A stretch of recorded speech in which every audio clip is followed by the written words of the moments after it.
आज हम बात करेंगे मानव भूगोल।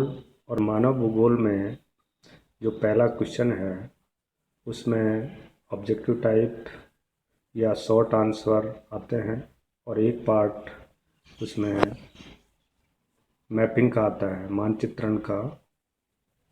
तो आज हम पुराने पेपर जो आए हुए हैं पिछले सालों में, तो सबसे पहले 1999 का पेपर देखेंगे कि मानव भूगोल में किस किस तरह से कौन कौन सी चीज़ें पूछी गई हैं।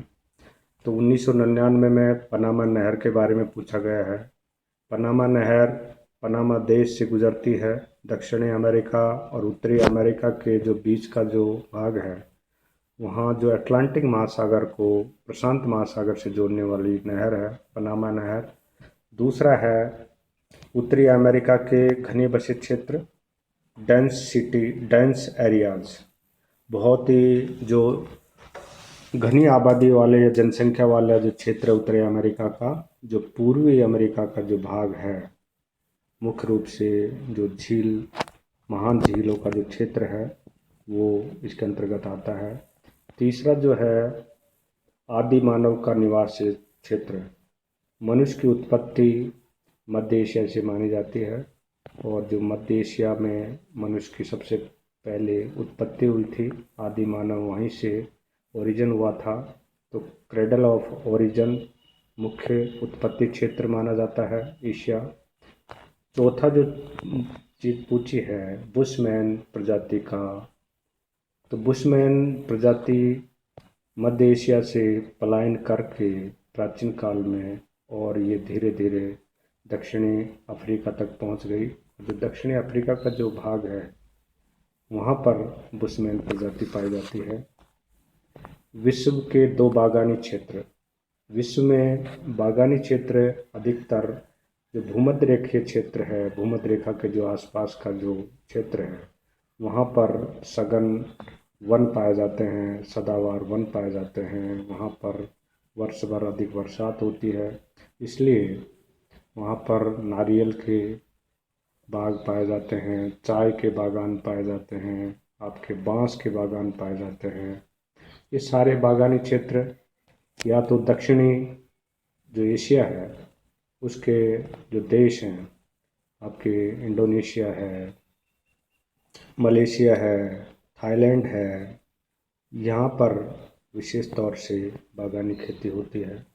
सिंगापुर सिंगापुर भी आपका जो दक्षिणी एशिया का जो निचला हिस्सा है, हिंद महासागर का जो निचला हिस्सा है, वहाँ पर सिंगापुर पाया जाता है। मिस्र सभ्यता का केंद्र। मिस्र सभ्यता प्राचीन कालीन सभ्यता है, और ये नील नदी पर अफ्रीका महाद्वीप में पाई जाती है। इसके समतुल्य और भी सभ्यताएं हैं। जो सिंधु घाटी सभ्यता है, जो आपके सिंधु नदी पर थी। दजला फरात की जो सभ्यता है, चीन की सभ्यता है, बेबीलोनिया की सभ्यता है। इसी तरह से 2000 में आपके जो पूछा गया था मानव भूगोल में, स्वेज नहर। स्वेज नहर लाल सागर को भूमध्य सागर से जोड़ने वाली नहर है। इससे आपका जो एशियाई देश हैं, चीन है, जापान है, भारत है, ये जो माल है ये जल मार्ग से पहले अफ्रीका के चक्कर लगा के आना पड़ता था। अब लाल सागर से भूमध्य सागर होते हुए अटलांटिक महासागर से ये जो माल है वो अमेरिका जाने में शॉर्ट रूट है, कम रास्ता तय करना पड़ता है। दूसरा है एशिया के निर्जन क्षेत्र। एशिया महाद्वीप में निर्जन क्षेत्र का अर्थ है जहाँ पर लोग की जनसंख्या घनत्व न्यूनतम पाई जाती है, जहाँ पर व्यक्ति नहीं रहते हैं, जहाँ पर बहुत भीषण भीषण जलवायु पाई जाती है। तो एशिया के निर्जन क्षेत्र मुख्य रूप से जो पहाड़ी क्षेत्र, हिमालयी क्षेत्र है, वहाँ पर निर्जन लगभग नहीं के बराबर जनसंख्या पाई जाती है। तीसरा मेसोपोटामिया। मेसोपोटामिया की सभ्यता दजला फरात की सभ्यता है। इसी तरह से है नेग्रेटो प्रजाति के क्षेत्र।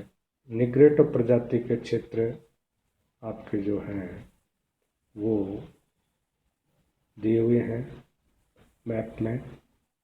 पांचवा है भूमध्य सागरीय कृषि। जो भूमध्य सागर के चारों तरफ जो कृषि पाई जाती है उसको भूमध्य सागरीय कृषि प्रदेश बोलते हैं। यहाँ पर अधिकतर जो जो फसलें हैं भूमध्य सागरों में वो आपके नींबू है, संतरा है, खट्टे खट्टे फल पाए जाते हैं। विशेष तौर से अंगूर की खेती है वो भूमध्य सागरीय कृषि प्रदेशों में पाई जाती है। वहाँ की जलवायु बहुत ही उत्तम किस्म की पाई जाती है। इसी तरह से प्रशांत के मत्स्य पालन क्षेत्र, प्रशांत महासागर का जो अमेरिका का जो पश्चिमी तट है वहाँ पर और जो पूर्व तट है, दोनों तटों पर मत्स्य पालन के लिए अनुकूल जो गर्म धारा और ठंडी धारा है, गल्फ स्ट्रीम, लेब्राडोर की ठंडी धारा मिलती है, तो वहाँ पर जो मछली पालन होता है। इसी तरह से समशीतोष्ण कोणधारी वन, समशीतोष्ण कोणधारी वन ज़्यादातर जो है उष्ण शीतोष्ण कटिबंधों में पाया जाता है। जो आपके यूरोप में विशेष तौर से रूस का जो क्षेत्र है, साइबेरिया का जो क्षेत्र है, वहाँ पर कोणधारी वन पाए जाते हैं। ये इनकी जो बनावट है पेड़ों की वो त्रिशूल टाइप है, ऊपर से पैने होते हैं और जब बर्फ़ गिरती है तो ऊपर से नीचे की ओर आ जाती है, तो ये कोणधारी वन पाए जाते हैं।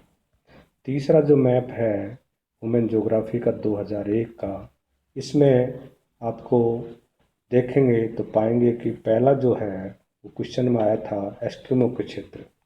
एस्किमो लोग हैं जो बर्फीले क्षेत्र में रहते हैं, विशेष तौर से जो उत्तरी पोल है, उत्तरी पोल का ग्रीनलैंड जो क्षेत्र है, ग्रीनलैंड के किनारा के जो भाग है वहाँ पर एस्किमो पाए जाते हैं। अंदर ही क्षेत्रों में बर्फ़ मोटी परतों में पाई जाती है, पर जो किनारे पे जो बर्फ़ है वो पिघल जाती है कुछ दिनों के लिए, तो वहाँ पर एस्किमो का निवास क्षेत्र है। मानव का जन्म स्थान वो मध्य एशिया में है। एशिया के बागानी क्षेत्र, ये दोबारा से रिपीट हो गया, 99 में ये क्वेश्चन आ चुका है। वो ये आपके दक्षिणी जो एशिया का जो इंडोनेशिया है, मलेशिया, थाईलैंड है, श्रीलंका है, भारत का दक्षिण भाग है, यहाँ पर बागानी कृषि की जाती है।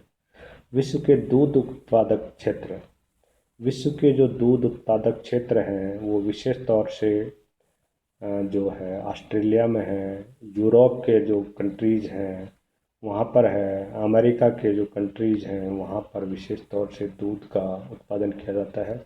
वहाँ पर अधिक दूध देने वाली गायें पाई जाती हैं, होल्स्टीन किस्म की गायें पाई जाती हैं, तो वहाँ दूध का व्यवसाय बहुतायत में पाया जाता है। विषुवत रेखीय वन, विषुवत रेखा के दोनों ओर जो वन क्षेत्र पाए जाते हैं, सदाबहार वन जो हमेशा हरे भरे रहते हैं, साल भर वर्षा होती रहती है।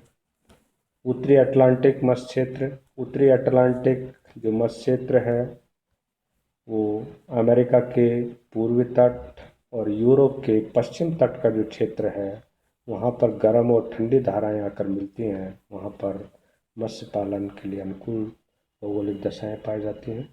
सिंगापुर जो 1999 भी आ गया था, दक्षिणी एशिया का भाग है, एक देश है। सिंधु घाटी सभ्यता केंद्र, ये तो आप सबको विदित है कि सिंधु घाटी सभ्यता पाकिस्तान के जो सिंध नदी है यहाँ पर प्राचीन काल में एक सभ्यता का विकास हुआ था। इस तरह से हम इस मैप का अध्ययन करके और इसका मानचित्रण करके प्रैक्टिकल में देख सकते हैं, तो हमको इससे नंबरिंग में नंबर अच्छे आने में हमको सहायता मिलेगी।